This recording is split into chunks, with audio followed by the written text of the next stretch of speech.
Royal family banned colored immigrants from office jobs, Buckingham Palace responds. The Guardian published an investigative account of how Buckingham Palace until the late 1960s banned colored immigrants or foreigners from serving in clerical roles in the royal household. The royal family and Queen Elizabeth's monarchy seem to be treading hot waters off late, and a latest investigative report has taken it a step further. On Wednesday, The Guardian published an investigative account of how Buckingham Palace until the late 1960s banned colored immigrants or foreigners from serving in clerical roles in the royal household. Citing a new set of documents, the article reignites the British royal family's history with race.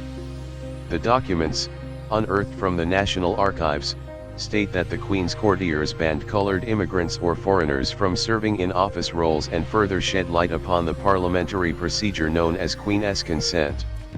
The Guardian's report highlights a 1968 report in which the Queen's chief financial manager informed civil servants that immigrants or foreigners can work as domestic servants in the royal household, but it was not, in fact, the practice to appoint them to clerical roles.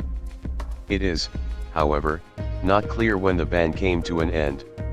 While Buckingham Palace did not respond to the Guardian's report, it did say that people from ethnic minority backgrounds are being employed by the royal household since the 1990s. Adding that it did not keep records of racial background of employees prior to that. A Buckingham Palace spokesperson, in a separate statement to E!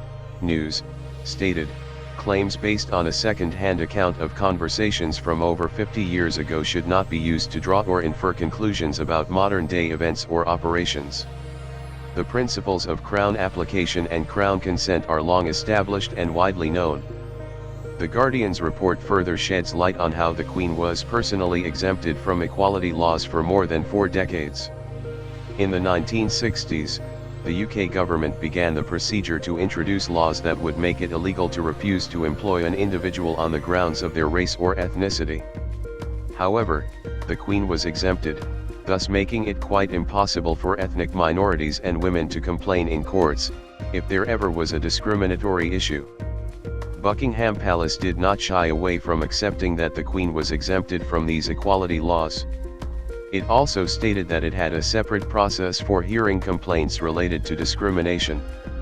However, did not divulge the details of this process. The series of racial and sexual equality laws were implemented in the 1970s by the UK government.